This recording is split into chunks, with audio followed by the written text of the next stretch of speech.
Dans la prostration, le célébrant, notre évêque d'aujourd'hui, rappelle l'humiliation qu'a acceptée Jésus lors de sa passion et de sa crucifixion. Cette année, notre évêque s'unit au pape François, qui a demandé pardon au peuple autochtone pour les humiliations qu'ils ont subies depuis le début de la colonisation.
Prions le Seigneur. Souviens-toi, Seigneur, de ta miséricorde. Sanctifie ceux et celles qui veulent te servir et protège-les toujours, car c'est pour eux que ton Fils Jésus-Christ a institué, par son sang répandu, le sacrement pascal. Lui qui règne pour les siècles des siècles. Lecture du livre du prophète Isaïe. Mon serviteur réussira, dit le Seigneur. Il montera, il s'élèvera, il sera exalté. La multitude avait été consternée en le voyant, car il était si défiguré qu'il ne ressemblait plus à un homme. Il n'avait plus l'apparence d'un fils d'homme. Il étonnera de même une multitude de nations. Devant lui, les rois resteront bouche bée, car ils verront ce que jamais on ne leur avait dit. Ils découvriront ce dont ils n'avaient jamais entendu parler. Qui aurait cru ce que nous avons entendu? Le bras puissant du Seigneur, à qui s'est-il révélé? Devant lui, le serviteur a poussé comme une plante chétive, une racine dans une terre aride. Il était sans apparence ni beauté qui attire nos regards. Son aspect n'avait rien pour nous plaire. Méprisé, abandonné des hommes, homme de douleur, familier de la souffrance, il était pareil à celui devant qui on se voile la face, et nous l'avons méprisé, compté pour rien. En fait, c'étaient nos souffrances qu'il portait, nos douleurs dont il était chargé. Et nous pensions qu'il était frappé, meurtri par Dieu, humilié. Or, c'est à cause de nos révoltes qu'il a été transpercé, à cause de nos fautes qu'il a été broyé. Le châtiment qui nous donnait la paix a pesé sur lui. Par ses blessures, nous sommes guéris. Nous étions tous errants comme des brebis. Chacun suivait son propre chemin. Mais le Seigneur a fait retomber sur lui nos fautes à nous tous. Maltraité, il s'humilie, il n'ouvre pas la bouche. Comme un agneau conduit à l'abattoir, comme une brebis muette devant les tondeurs, il n'ouvre pas la bouche. Arrêté, puis jugé, il a été supprimé. Qui donc s'est inquiété de son sort? Il a été retranché de la terre des vivants, frappé à mort pour les révoltes de son peuple. On a placé sa tombe avec les méchants, son tombeau avec les riches.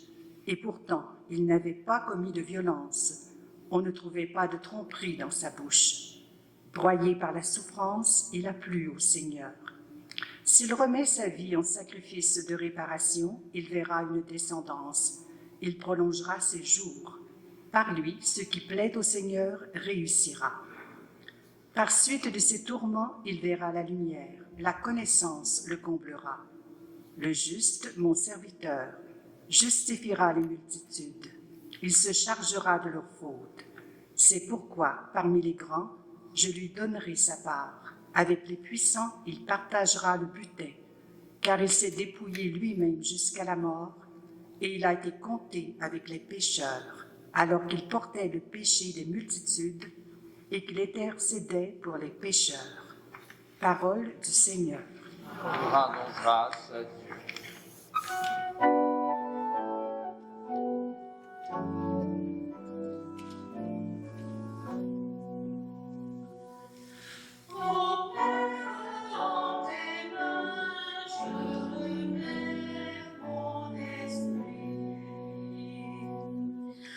En toi, Seigneur, j'ai mon refuge.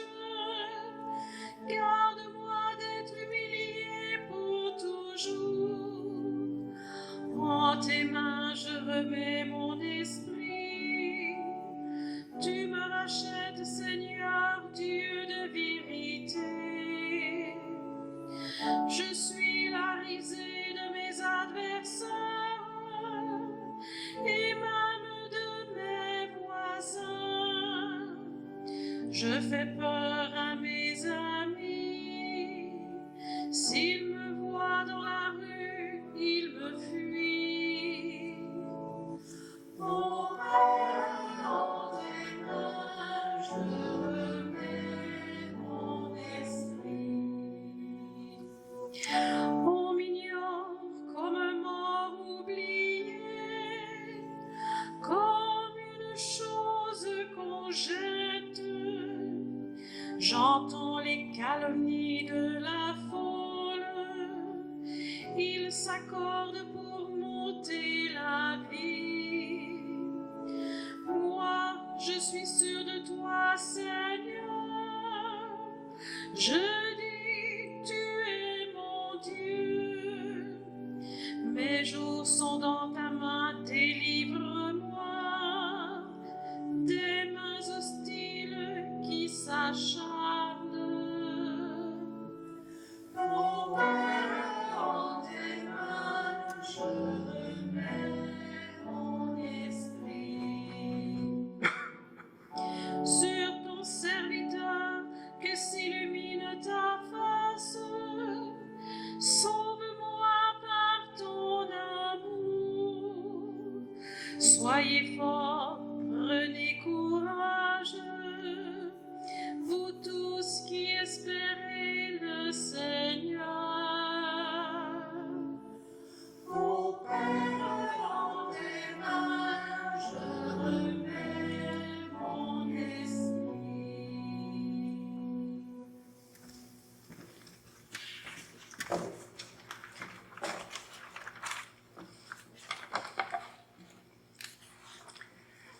Lecture de la lettre aux Hébreux. En Jésus, le Fils de Dieu, nous avons le grand prêtre par excellence, celui qui a traversé les cieux. Tenons donc ferme dans l'affirmation de notre foi. En effet, nous n'avons pas un grand prêtre incapable de compatir à nos faiblesses, mais un grand prêtre éprouvé en toutes choses, à notre ressemblance, excepté le péché. Avançons-nous donc avec assurance vers le trône de la grâce pour obtenir miséricorde et recevoir en temps voulu la grâce de son secours. Le Christ, pendant les jours de sa vie dans la chair, offrit, avec un grand cri et dans les larmes, des prières et des supplications à Dieu qui pouvaient le sauver de la mort. Et il fut exaucé en raison de son grand respect. Bien qu'il soit le Fils, il apprit par ses souffrances l'obéissance et conduit à sa perfection. Il est devenu pour tous ceux qui lui obéissent la cause du salut éternel. Parole du Seigneur. Rendons grâce à Dieu.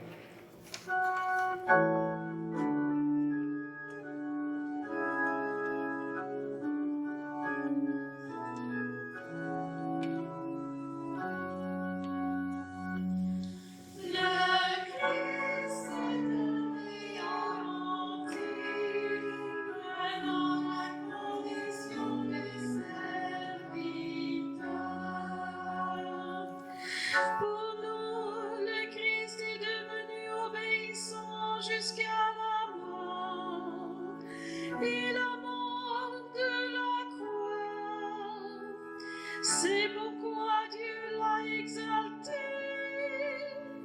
Il l'a doté du nom qui est au-dessus de tout nom. Le Christ est appelé entre lui, prenant la condition du serviteur.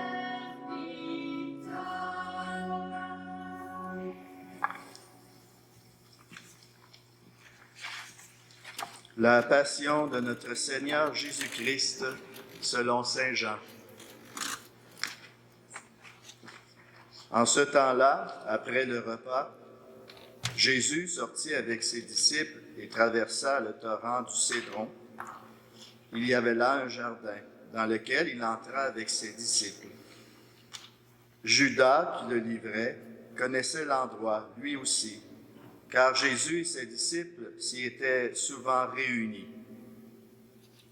Judas, avec un détachement de soldats, ainsi que des gardes envoyés par les grands prêtres et les pharisiens, arrive à cet endroit.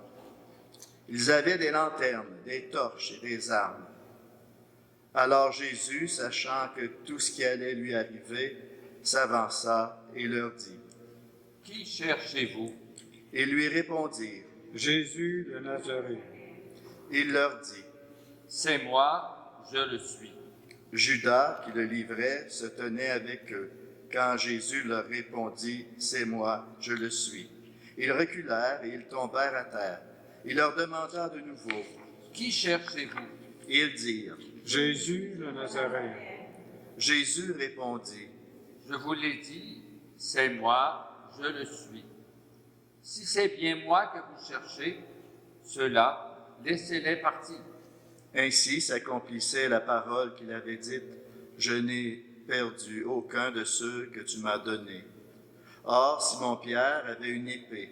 Il la tira, frappa le serviteur du grand prêtre et lui coupa l'oreille droite. Le nom de ce serviteur était Malchus. Jésus dit à Pierre.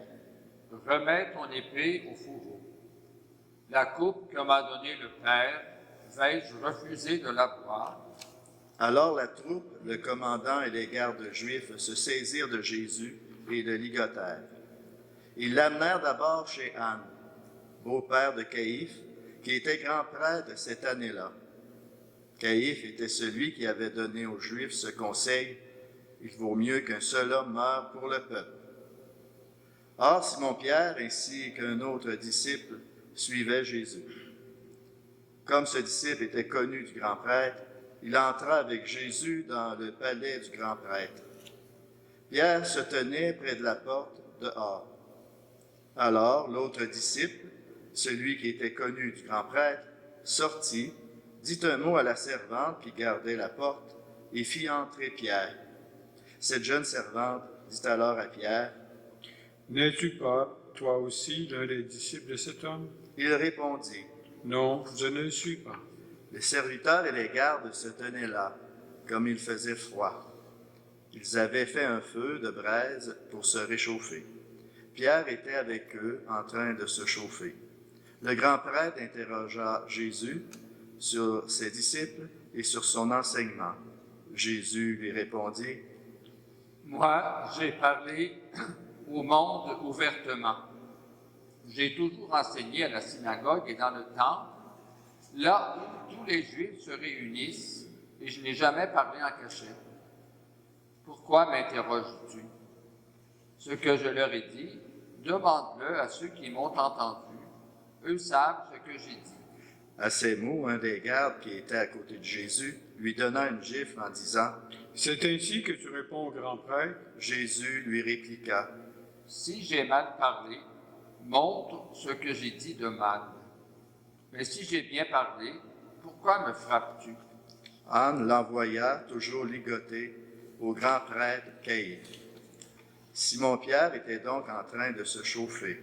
On lui dit, « N'es-tu pas, toi aussi, l'un de ses disciples? » Pierre le nia et dit, « Non, je ne le suis pas. » Un des serviteurs du grand prêtre, parent de celui à qui Pierre avait coupé l'oreille, insista. « Est-ce que moi, je ne t'ai pas vu dans le jardin avec lui? » Encore une fois, Pierre le nia. Et aussitôt, un coq chanta. Alors on amène Jésus chez Caïphe au prétoire. C'était le matin. Ceux qui l'avaient amené n'entrèrent pas dans le prétoire pour éviter une souillure et pouvoir manger l'agneau pascal. Pilate sortit donc à leur rencontre et demanda. Quelle accusation portez-vous contre cet homme? Ils lui répondirent. S'il n'était pas un malfaiteur, nous ne te l'aurions pas livré, cet homme. Pilate leur dit.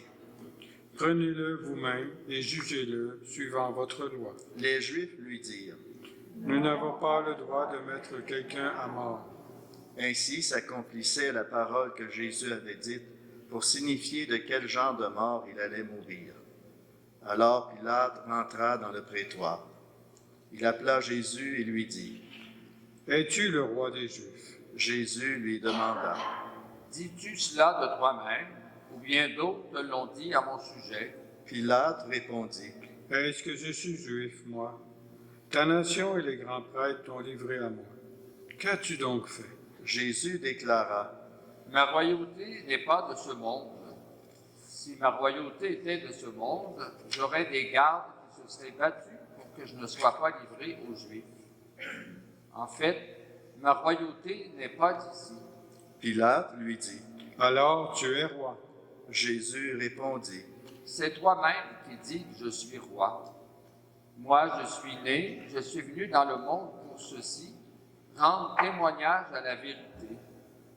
Quiconque appartient à la vérité écoute ma voix. Pilate lui dit. Qu'est-ce que la vérité?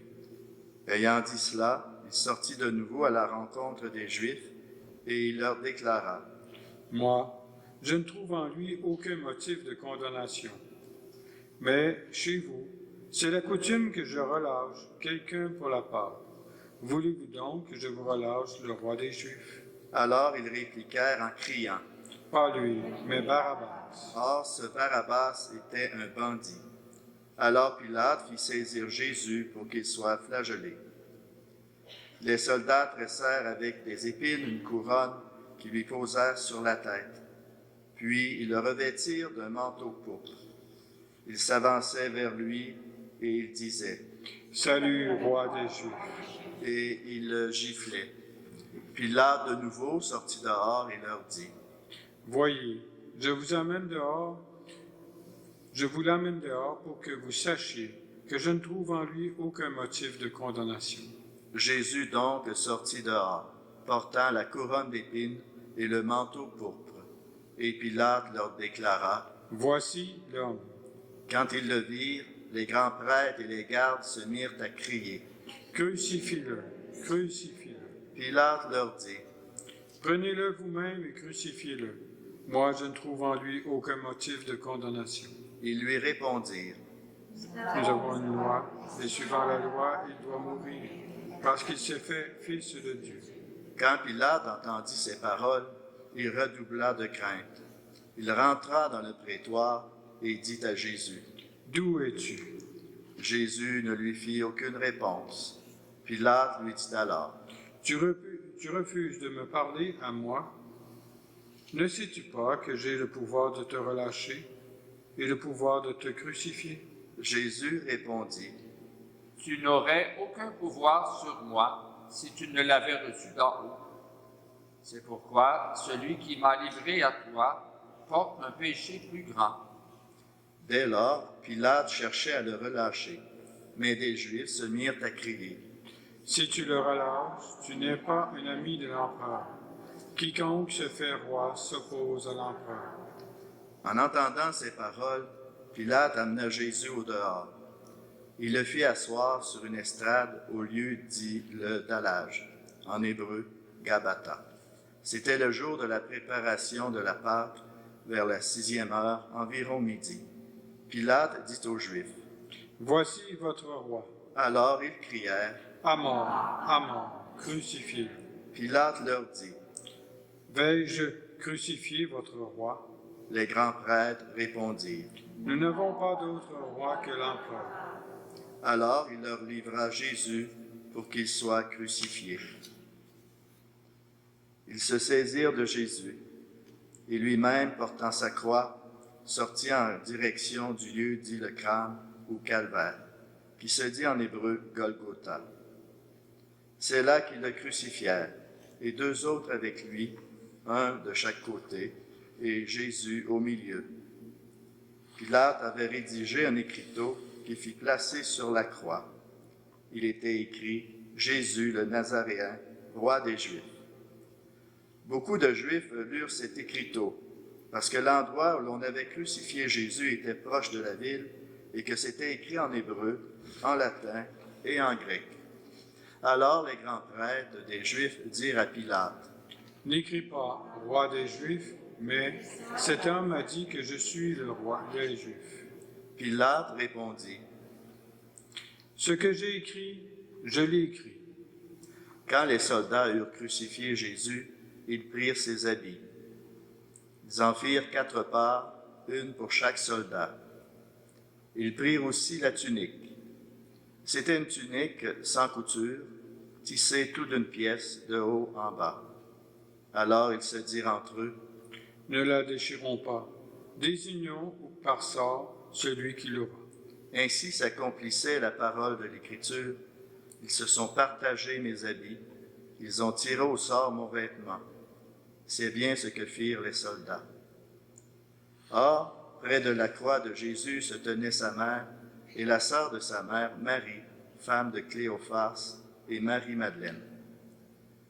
Jésus, voyant sa mère et près d'elle le disciple qu'il aimait, dit à sa mère, « Femme, voici ton fils. » Puis il dit aux disciples, « Voici ta mère. » Et à partir de cette heure-là, le disciple l'a pris chez lui. Après cela, sachant que tout désormais était achevé, pour que l'Écriture s'accomplisse jusqu'au bout, Jésus dit, « J'ai soif. » Il y avait là un récipient plein d'une boisson vinaigrée. On fixa donc une éponge remplie de ce vinaigre à une branche d'hysope et on l'approcha de sa bouche. Quand il eut pris le vinaigre, Jésus dit, « Tout est accompli. » Puis, inclinant la tête, il remit l'esprit.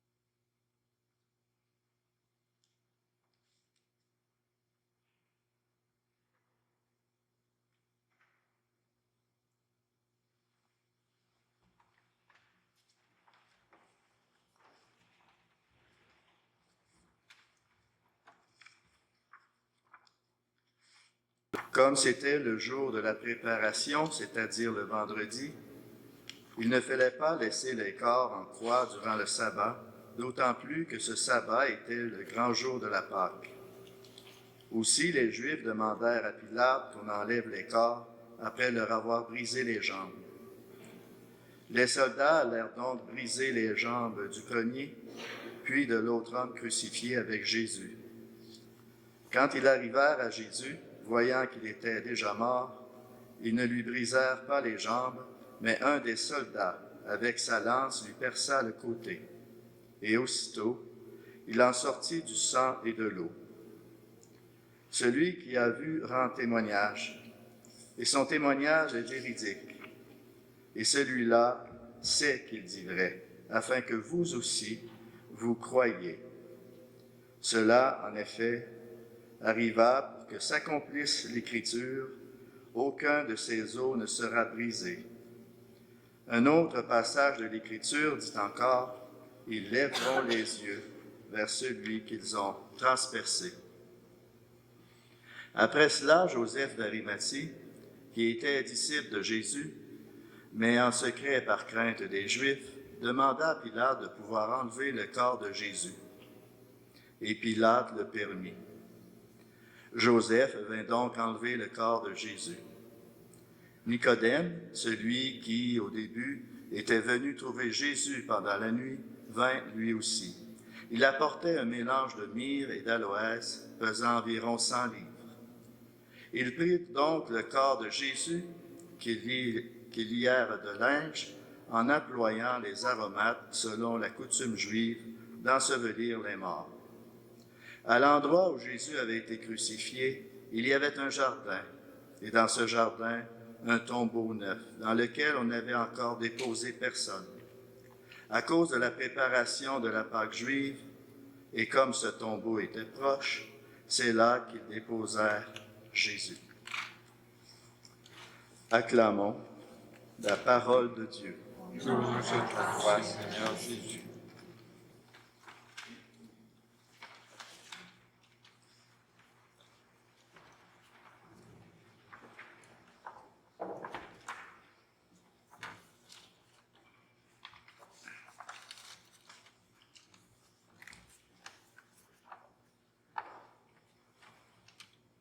Cet après-midi, avec quelle disposition suis-je arrivé ici? Avec quel questionnement peut-être suis-je arrivé à cette célébration de la Passion du Christ? Ces jours-ci où ce que le monde est en feu, où ce qui s'est rempli de confusion. Alors, dans quel état d'âme je suis arrivé ici cet après-midi? Et puis, j'ai tombé les yeux sur un passage de Saint Grégoire le Grand, qui est un pape du 6e siècle. Il disait que la parole de Dieu grandit avec ceux qui la lisent et la méditent. C'est beau, hein? La parole de Dieu grandit avec ceux qui la lisent et la méditent. Elle continue à révéler de nouvelles significations à l'être humain selon les questions qu'il porte dans son cœur quand il la lit. Alors ça nous rejoint aujourd'hui. Et je pensais, durant le carême, on fait dans la liturgie des heures des prières à tous les jours, à tous les matins. Il y a une ancienne qu'on récite à tous les matins avec un hymne qui dit ceci: « Aujourd'hui, ne fermons pas notre cœur, mais écoutons la voix du Seigneur. » Alors, écouter dans la Bible, ça veut dire faire confiance. Alors, partout, quand on voit dans la parole de Dieu d'écouter, alors c'est le Seigneur qui nous invite à lui faire confiance à travers sa parole. C'est sûr que le récit qu'on vient d'entendre, c'est un drame. C'est un récit du plus grand mal qui a jamais été commis. La mort d'un Dieu. La mort d'un Dieu qui donne sa vie pour toute l'humanité. Alors, on peut regarder ça sous deux angles différents. C'est-à-dire sous l'angle des causes ou des effets. On peut regarder ça comme ça. Alors, si on s'arrête aux causes historiques de la mort de Jésus, on peut être troublé et chacun peut être tenté de dire, comme Pilate, je suis innocent du sang de cet homme, si je le vois seulement d'une façon historique. Mais si on regarde du côté des effets, ce qu'il y a de beau, c'est innombrable. Les effets de la passion, ça n'a pas de bout. Et Saint Paul nous ouvre la porte un petit peu dans sa lettre aux Romains. Nous avons été justifiés par la foi en lui, réconciliés et en paix avec Dieu, remplis d'espérance de la vie éternelle. On écoute la parole de Dieu, faire confiance. Et ce que le Christ a fait durant toute sa vie, en réalité, toute sa vie a été une passion. À partir de sa naissance, jusqu'à son dernier souffle sur la croix. Et c'est lui qui nous réconcilie avec Dieu en paix. Et ça doit nourrir notre espérance. Alors, la croix du Christ a donné un sens aussi pour nous, pour chacune d'entre nous, un sens à la douleur et à la souffrance humaine. À toute souffrance, qu'elle soit physique ou morale.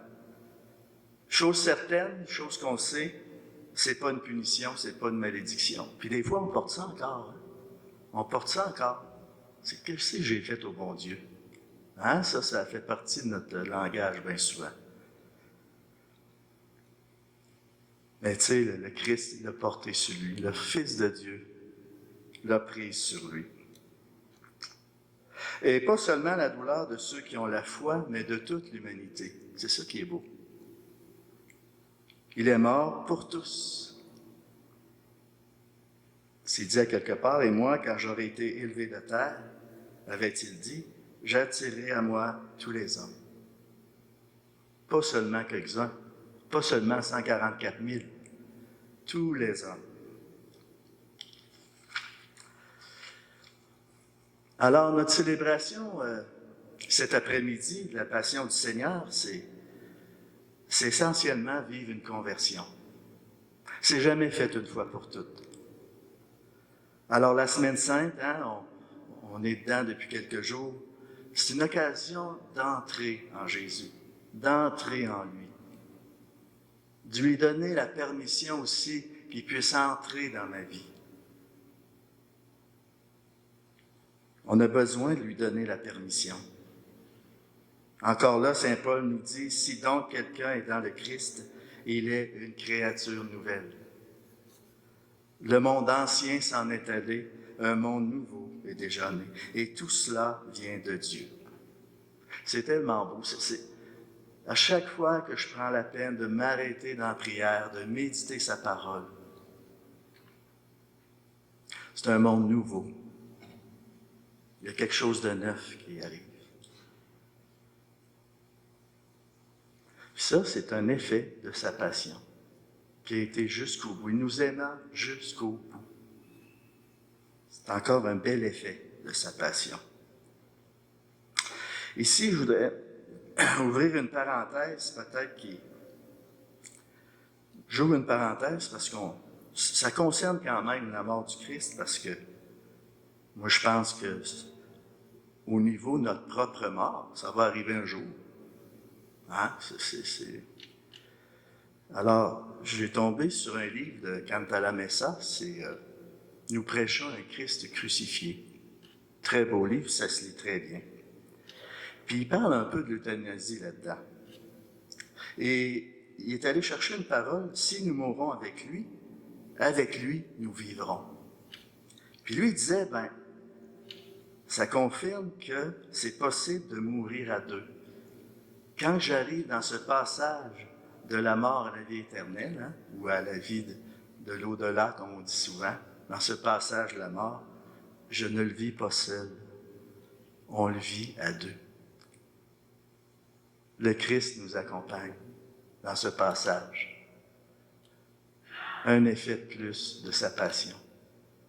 Puis une raison de plus de nous ancrer en lui. À chaque jour, de laisser entrer dans ta vie. Alors, lorsqu'on regarde ça, on se rend compte que de la gravité de l'euthanasie du point de vue chrétien. L'euthanasie enlève à la mort de l'homme son lien avec la mort du Christ. Elle la dépouille de son caractère pascal. Elle la ramène à ce qu'elle était avant la venue du Christ. Alors la mort est privée de sa majesté en devenant l'œuvre de l'être humain. Décision d'une liberté finie. Il conclut avec ça, elle est littéralement profanée. La mort est profanée, c'est-à-dire dépouillée de son caractère sacré. La mort, à la fin de notre pèlerinage ici, sur la terre, c'est quelque chose de sacré. C'est beau. Hein? C'est ça, on doit se nourrir de ça pour nourrir notre espérance. Mais vous voyez, le cœur de l'être humain est malade et instable. Ça inclut toutes nous autres, ça. Puis moi, le premier. Notre cœur est malade, est instable. On l'a vu la semaine dernière, hein? Hosanna, Hosanna. Puis aujourd'hui, crucifie-le, crucifie-le. Le cœur de l'être humain, toujours, en bon québécois, charrié. Hein? Alors le vrai remède est celui dont l'Église fait mémoire aujourd'hui. Un seul est mort pour tous. Et saint Augustin nous dit, « Hélas, Dieu ne peut pas te sauver sans toi. » Dieu ne peut pas te sauver sans toi. C'est saint Augustin qui dit ça, c'est pas moi. Alors, ça veut dire que ça exige une réponse de ma part. Je me dois de répondre à sa proposition, à son invitation. Quand j'ai pondu ça cette semaine, la mémoire de mon premier vendredi saint, je dis la mémoire parce que je me souviens pas avant ça, à mes 26 ans, 27 ans, un vendredi saint ici, c'était l'abbé Gilles Melançon qui animait. Et j'ai vu que les portes de la... Moi, je ne fréquentais pas l'église à ce moment-là. Je ne fréquentais pas la cathédrale. Alors, je passe devant la cathédrale, les grandes portes sont ouvertes, il fait super beau, mais je vois qu'il y a des gens à l'intérieur, puis c'était une période que je me cherchais. Moi et Louise, on était mariés depuis 2 ans. Ma plus vieille avait à peine 1 an. Mais la pauvre Stéphanie, elle avait un père qui cherchait. Alors j'ai pris la première bouée qui m'a été présentée, des portes ouvertes de la cathédrale. Je suis entré, il donnait des petites croix de bois. Et il invitait les paroissiens à déposer la croix de bois sur la grande croix qu'il y avait ici. Ma mémoire manque peut-être, il me semble qu'il avait mis ça sur la balustrade. Et puis, dans la vénération de la croix, tu allais déposer ta petite croix sur la grande croix. Puis ça a été pour moi comme si j'aurais ouvert une porte où ce que je lui donnais la permission d'entrer dans ma vie. Alors c'est sûr que quand j'ai déposé ça sur la croix, j'y ai donné tous mes combats. J'ai donné mes difficultés d'être un bon père de famille, d'être un bon époux, parce que c'était pas le cas. J'ai donné Stéphanie, puis j'y donnais le fait que tu te sens impuissant des fois, comme parent. Puis je suis reparti avec mon petit bonheur. Mais ce que ça a fait, c'est que les mois suivants, je me regardais moins. Puis je regardais plus Louise. Je la regardais aller, puis Louise, à ce moment-là, elle fréquentait le groupe de prière. Bon, on parle du mois d'avril, quand on a vécu ça, puis Louise fréquentait le groupe de prière durant l'automne, et puis je trouvais que ça lui faisait du bien. Puis ce qu'elle recevait, je voulais l'avoir.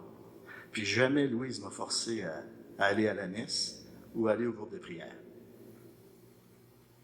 Mais j'ai dit, me disais, ce cas-là, j'aimerais ça l'avoir. Puis il avait reçu l'icône de Marie, Porte du Ciel. Je ne sais pas si c'est encore là ou on l'a ici, l'icône de Marie, Porte du Ciel. Puis je voulais voir ce que ça avait l'air, ça.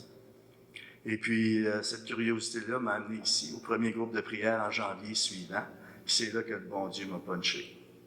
Alors tout ça pour vous dire, quand on prend la peine d'offrir nos incapacités, nos souffrances, nos limites, nos questionnements, nos doutes sur la croix, il y a un effet. Il va y avoir un effet.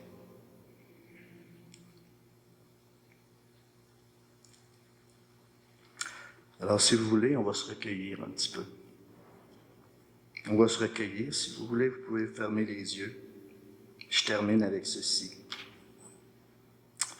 Tantôt, après les prières universelles, on va avoir l'occasion de vénérer la croix. Le Seigneur, à travers ça, on veut crier notre amour pour toi. On veut faire un pas de plus pour nous détacher de nous-mêmes. On veut te révéler à travers ça, Seigneur, notre véritable désir de marcher à ta suite. Que celui qui veut marcher à ma suite, qu'il renonce à lui-même, qu'il prenne sa croix, qu'il me suive. Seigneur, on veut la faire nôtre, cette parole.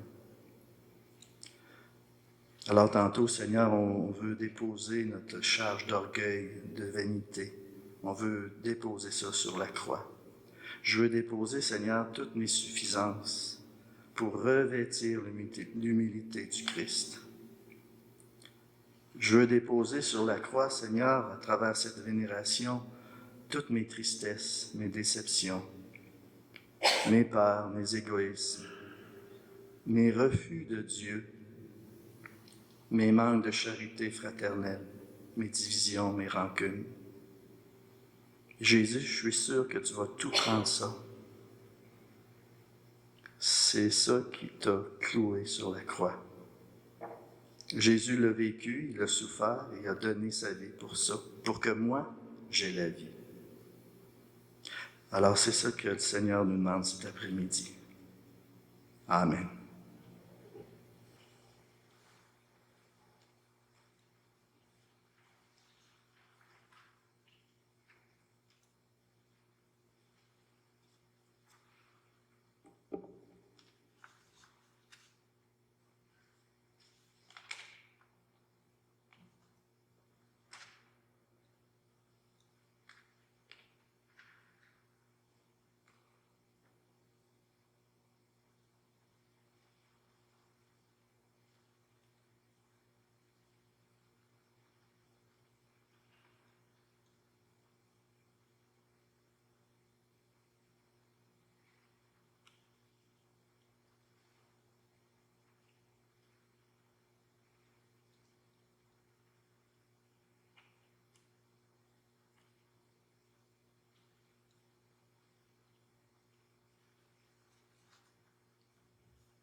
Nous avons suivi Jésus qui donne sa vie pour le salut du monde. Avec lui qui nous tend les bras sur la croix, ouvrons notre prière à toute l'humanité. Confions spécialement au Seigneur les personnes qui ont de lourdes croix à porter. Pour la Sainte Église, prions, frères et sœurs bien-aimés, pour la Sainte Église de Dieu. Que notre Dieu et Seigneur lui donne la paix, la rassemble dans l'unité et la garde par toute la terre. Qu'il nous accorde une vie calme et paisible pour glorifier Dieu le Père Tout-Puissant. Dieu éternel et tout-puissant, dans le Christ, tu vas révéler ta gloire à tous les peuples. Protège l'œuvre de ta miséricorde, afin que ton Église, répandue par tout l'univers, demeure inébranlable dans la foi pour proclamer ton nom, par le Christ notre Seigneur. Amen. Pour le pape, prions pour notre Saint-Père, le pape François, choisi par Dieu notre Seigneur dans le collège des évêques. Qu'il le garde saint et sauf au service de son Église pour gouverner le peuple saint de Dieu. Dieu éternel et tout-puissant, dont la sagesse organise toutes choses, écoute en ta bonté notre prière. Protège avec amour l'évêque de Rome que tu nous as choisi, afin que, sous la conduite de ce pasteur suprême, le peuple chrétien que tu gouvernes progresse toujours dans la foi, par le Christ notre Seigneur. Pour le clergé et le peuple fidèle, prions pour notre évêque, Monseigneur Gilles Lemay, pour tous les évêques, les prêtres, les diacres de l'Église et pour l'ensemble du peuple des fidèles.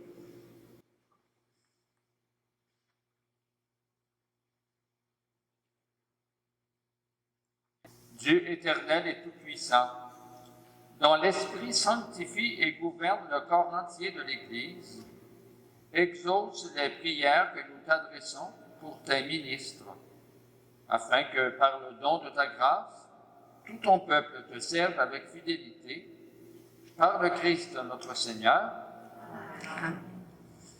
Pour les catéchumènes, prions pour les catéchumènes, que Dieu notre Seigneur ouvre leur cœur à sa parole et les accueille dans sa miséricorde, après avoir reçu le pardon de tous leurs péchés par le bain de la naissance nouvelle, qu'ils soient reconnus comme appartenant au Christ Jésus notre Seigneur.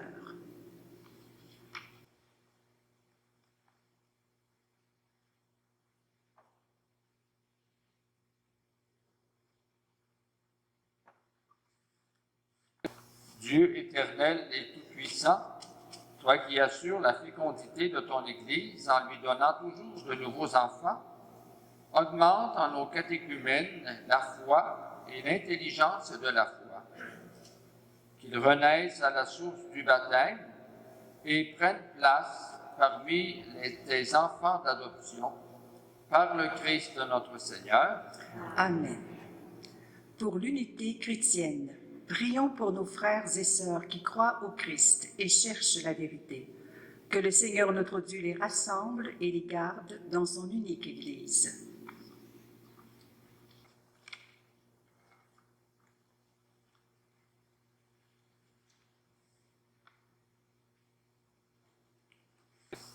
Dieu éternel et tout-puissant, toi qui rassembles ce qui est dispersé et qui gardes ce que tu as rassemblé, jette un regard de paix sur le troupeau conduit par ton Fils. Accorde à ceux et celles qu'un même baptême a consacré d'être unis dans la plénitude de la foi et de demeurer en communion par le lien de la charité, par le Christ notre Seigneur. Amen. Pour les Juifs, prions pour les Juifs à qui le Seigneur notre Dieu a parlé en premier, qu'il leur donne de progresser dans l'amour de son nom et la fidélité à son alliance.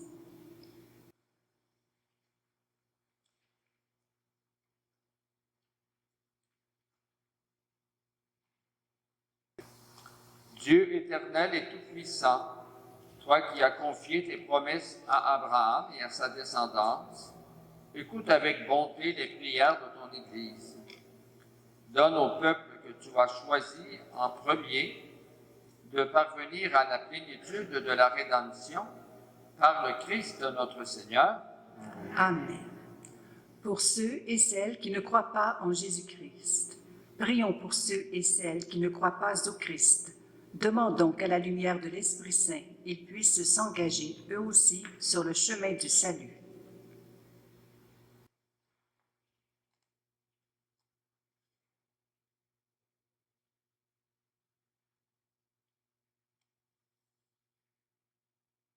Dieu éternel et tout-puissant, donne à ceux et celles qui ne reconnaissent pas le Christ de marcher en ta présence d'un cœur sincère, afin de découvrir la vérité. Et donne-nous de progresser sans cesse dans l'amour mutuel, attentifs à percevoir plus pleinement le mystère de ta vie, pour être dans le monde des témoins plus parfaits de ton amour. Par le Christ notre Seigneur. Amen. Pour les personnes qui ne croient pas en Dieu, prions pour ceux qui ne connaissent pas Dieu. Demandons qu'en recherchant d'un cœur sincère ce qui est droit, ils puissent parvenir jusqu'à Dieu lui-même.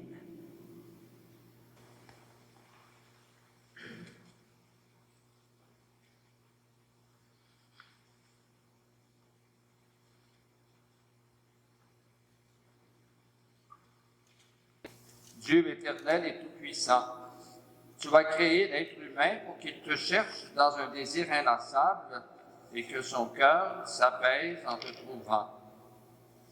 Nous t'en prions, fais que tous, au milieu des difficultés qui leur font obstacle, discernent les signes de ta tendresse et perçoivent le témoignage des œuvres bonnes de ceux qui croient en toi, afin d'avoir le bonheur de te reconnaître, toi, le seul vrai Dieu et notre Père, par le Christ notre Seigneur. Pour les pouvoirs publics, prions pour les chefs d'État et tous les responsables des affaires publiques. Que le Seigneur notre Dieu dirige leur esprit et leur cœur selon sa volonté pour la paix véritable et la liberté de tous.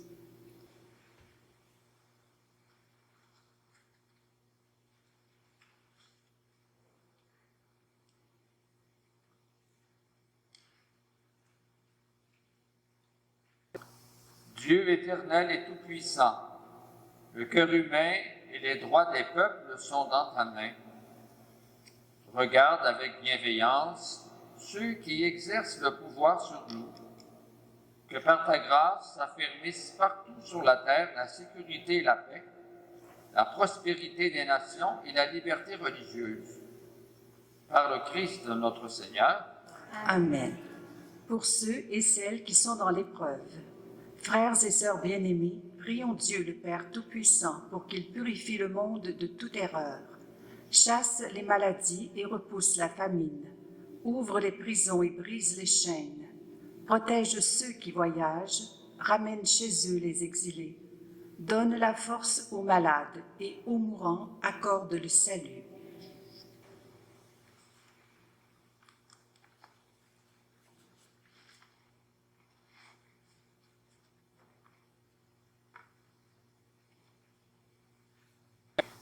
Dieu éternel et tout-puissant, consolation des affligés, force de ceux et celles qui peinent, entends les prières de ceux et celles qui crient vers toi, quelle que soit leur souffrance. Que tous et toutes aient la joie de trouver dans leur détresse le secours de ta miséricorde. Par le Christ notre Seigneur. Amen.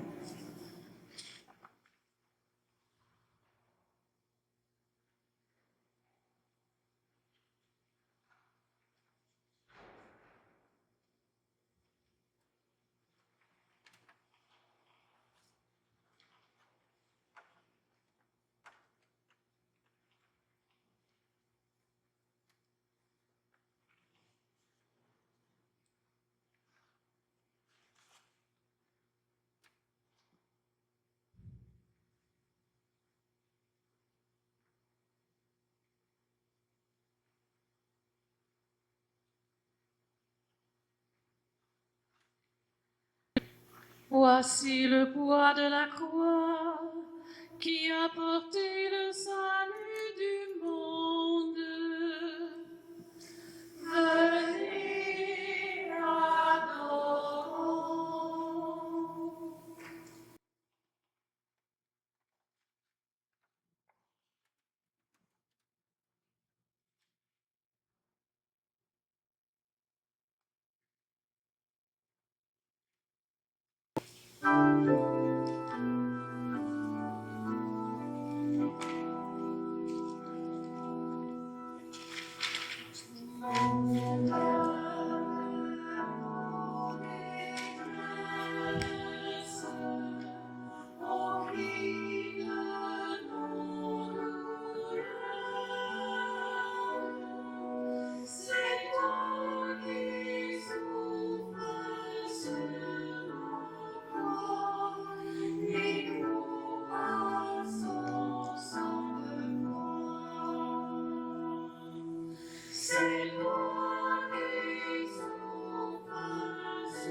Frères et sœurs, avec la même confiance que Jésus avait en son Père, jusque sur la croix, nous pouvons maintenant prier avec les mots mêmes de Jésus. Notre Père qui es aux cieux, que ton nom soit sanctifié, que ton règne vienne, que ta volonté soit faite sur la terre comme au ciel. Donne-nous aujourd'hui notre pain de ce jour. Pardonne-nous nos offenses, comme nous pardonnons aussi à ceux qui nous ont offensés. Et ne nous laisse pas entrer en tentation, mais délivre-nous du mal. Délivre-nous de tout mal, Seigneur, et donne la paix à notre temps. Soutenus par ta miséricorde, nous serons libérés de tout péché, à l'abri de toute épreuve, nous qui attendons que se réalise cette bienheureuse espérance, l'avènement de Jésus-Christ, notre Sauveur. Grâce à toi, la grâce et le règne, la puissance et la gloire, pour les siècles des siècles.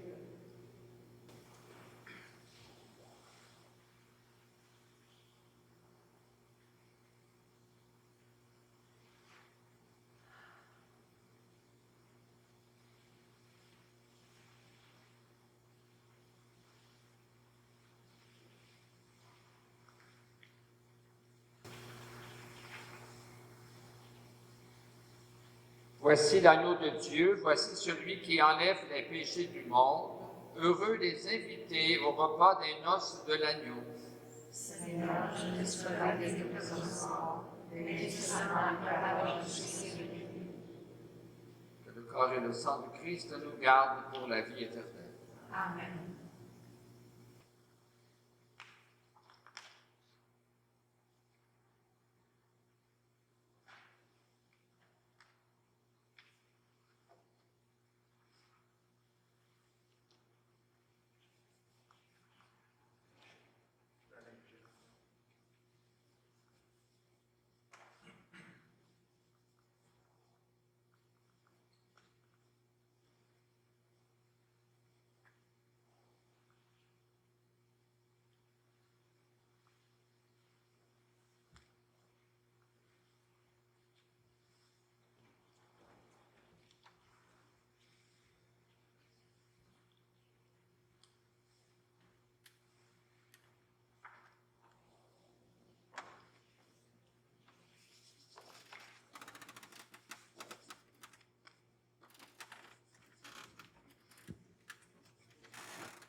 Dieu éternel et tout-puissant, tu nous as renouvelés par la mort et la résurrection bienheureuse de ton Christ. Entretiens en nous l'œuvre de ta miséricorde. Que notre communion à ce mystère consacre à ton service notre vie tout entière. Par le Christ notre Seigneur. Amen. Avant la prière d'envoi, je veux vous dire comment ça a été bienfaisant de prier avec vous tous et toutes cet après-midi. Je vous invite à revenir très nombreux à la veillée pascale demain soir à 20h. Aujourd'hui, on est invité à être très solidaire avec la Terre Sainte. Il y a une collecte dans toute l'Église pour la Terre Sainte, pour les besoins que les chrétiens de là-bas ont, de mille et une façons. Alors, c'est pour de l'entretien, c'est pour continuer à annoncer la parole de Dieu, évangéliser, etc. Donc, c'est une collecte aujourd'hui pour les besoins de la Terre Sainte. Que ta bénédiction, nous t'en prions, Seigneur, descende en abondance sur ton peuple, qui a célébré la mort de ton Fils dans l'espérance de sa propre résurrection. Accorde-lui pardon et réconfort, augmente sa foi, assure son éternelle rédemption. Par le Christ notre Seigneur. Amen.